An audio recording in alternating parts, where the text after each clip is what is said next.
My dear students, class 11th प्यारे बच्चों, कल हमने आपको फर्स्ट ईयर का वीडियो नहीं दे पाए थे और आज हम आपको दे रहे हैं।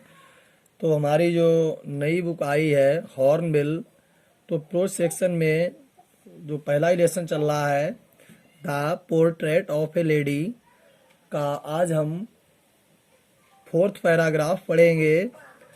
तो बच्चों सभी जानते ही हैं कि इससे पीछे हम आपको 3 पैराग्राफ पढ़ा चुके हैं और सभी बच्चे जो हैं नई बुक जो हॉर्नबिल ये ले लें और चौथा पैराग्राफ हम आपको आज पढ़ाएंगे। देखते हैं कि my grandmother always went to school with मी।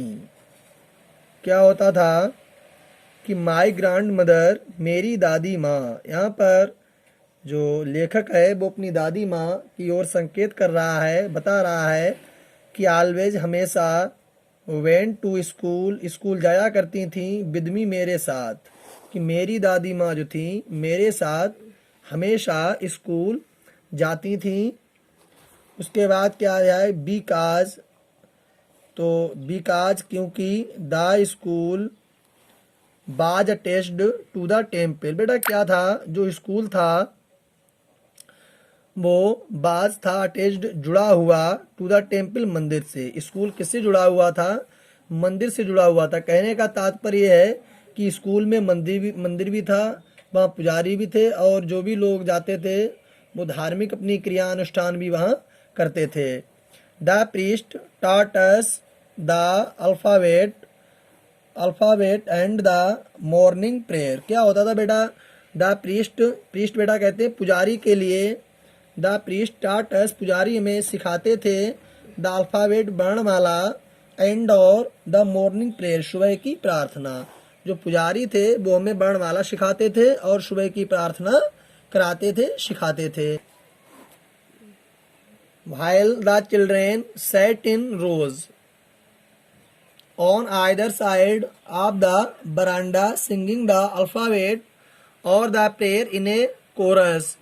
तो क्या होता था कि while जबकि the children बच्चे सेट बैठते थे रोज कतारों में, on either side दोनों तरफ आप बरांडा के, singing the alphabet वर्णमाला गाते थे और अथवा the prayer in A course.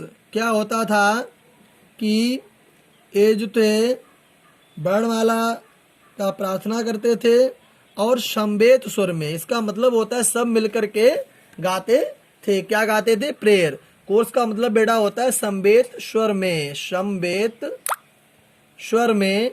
कि माई ग्रैंड मदर मेरी दादी माँ सेट बैठती थी इनसाइड अंदर, रीडिंग द स्क्रिप्चर रीडिंग पढ़ती थी।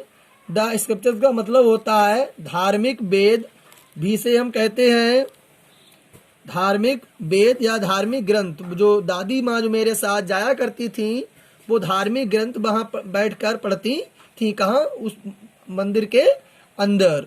कि when we had both finished, when जब, वी हैड बोथ फिनिश्ड जब दोनों का हमारा काम समाप्त हो जाता था, we would walk back together, we would walk हम आते थे, बैक टूगेदर साथ साथ वापस आते थे। क्या होता था? बाग का मतलब वैसे बेटा टहलना होता है, लेकिन यहाँ पर क्या है कि दादी माँ और लेखक दोनों जब उनका कार्य समाप्त हो जाता था तो दोनों साथ साथ वापस लौटते थे।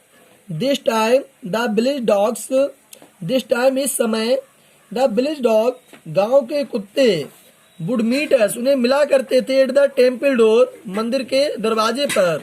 गांव के जो कुत्ते थे वो कहाँ मिला करते थे? मंदिर के दरवाजे पर। They followed us to our home growling and fighting with each others for the chapatis we threw to them. They followed us वे मेरा पीछा करते थे, टू अवर होम हमारे घर तक। क्या होता था? जो कुत्ते हमें मंदिर पे मिला करते थे मंदिर के गेट पर, तो दे फॉलोड अस वे मेरा पीछा करते थे, टू अवर होम हमारे घर का, ग्राउलिंग गुर्राते हुए, एंड फाइटिंग लड़ते हुए, विद ईच अदर आपस में कुत्ते क्या करते थे? लड़ते हुए। झगड़ते हुए हमारे घर तक आते थे। For the chapatis be through to them. फायदा चपाती, चपाती बेटा हम किसे कहते हैं? रोटी के लिए कहते हैं चपाती। बी थ्रू टू देम, हम उनके लिए फेंक देते थे। क्या उनके लिए फेंक देते थे? रोटियां। जो रोटियां लेके जाते थे वो कुत्तों के लिए हम फेंक देते थे। अब बेटा आगे देखेंगे कि when my parents were comfortably settled in the city. क्या हुआ कि बहन जब माय पेरेंट्स, मेरे माता पिता, वर कंफर्टेबली, आराम पूर्वक, सेटल्ड, व्यवस्थित हो गए, इन द सिटी, शहर में। कहने का मतलब ये है कि मेरे माता पिता शहर में ठीक प्रकार से व्यवस्थित हो गए या रहने लगे। They sent for us, they sent for us, क्या हुआ कि उन्होंने मुझे भी अपने पास बुला लिया। सेंट का मतलब ऐसे भेजना होता है, लेकिन यहाँ पर उन्होंने फॉर अस, हमें, दे सेंट, उन्होंने हमें बुला लिया। कहाँ? शहर के लिए। लेखक यहाँ पर बता रहा है that was a turning point, एक ऐसा पॉइंट था। टर्निंग पॉइंट का मतलब बच्चों होता है कि विश्राम का जो पड़ाव होता है, जीवन का जो बहुत बड़ा महत्वपूर्ण कार्य होता है, या हम जीवन का बहुत महत्वपूर्ण भाग भी इसे टर्निंग पॉइंट को कह सकते हैं। तो यहाँ पर लेखक के लिए क्या है कि that was a turning point in our friendship, हमारी मित्रता का क्या था? जीवन का बहुत महत्वपूर्ण पड़ाव था। किसके बीच में? लेखक और उसकी दादी माँ के बीच में। अब देखते हैं although we shared the same room, my grandmother no longer come to school with me. बेटा क्या हुआ? अल्थाउ यद्यपि we shared the same room, हम दोनों का क्या करते थे? एक कमरे में ही रहते थे। माई ग्रैंड मदर, मेरी दादी माँ, no longer come to school with me, no longer, लंबे समय तक, come to school with me, मेरे साथ नहीं आई। कहने का मतलब है कि वहां पर जब मैं रहता था तो दादी माँ मेरे साथ स्कूल जाया करती थी। अब मैं अपने शहर में माता पिता के साथ आ गया तो वहां पर मेरी दादी माँ मेरे साथ नहीं जाती थी। I used to go to an English school in a motor bus. I used to गो, मैंने जाना शुरू कर दिया, टू एन इंग्लिश स्कूल, एक अंग्रेजी विद्यालय में, इन ए मोटर बस, मोटर बस के द्वारा। कहने का मतलब है कि अब लेखक जो है शहर के अंग्रेजी मीडियम, इंग्लिश मीडियम स्कूल में पढ़ने के लिए बस के द्वारा जाने लगा।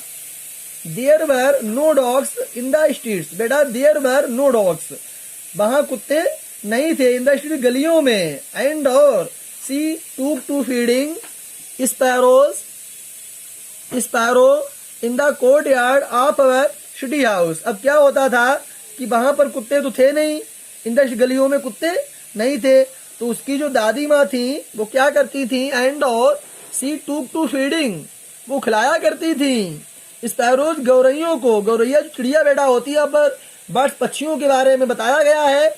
Sparrows in the courtyard of our city house, अपने शहर के घर के आंगन में। कोर्ट यार्ड आंगन के लिए कहते हैं और अहाते के लिए भी बेटा हम कहते हैं। तो इसका मतलब ये निकला है कि वहां पर जब लेखक जाता है पढ़ने के लिए, वहां पर उससे कुत्ते नहीं मिलते हैं, तो उसकी जो दादी माँ होती है, सी टूक टू फीडिंग, वो उसे खिलाया पिलाया करती थी। स्पैरोज, गौरैयों को दाना चुंगाती थी। इन द कोर्ट यार्ड, अहाते में, आंगन में, ऑफ योर सिटी हाउस, अपने शहर के घर में। तो प्यारे बच्चों, नेक्स्ट वीडियो आपको, अगले वीडियो में हम आपको प्रदान कर देंगे। और आज का वीडियो बस यहीं तक।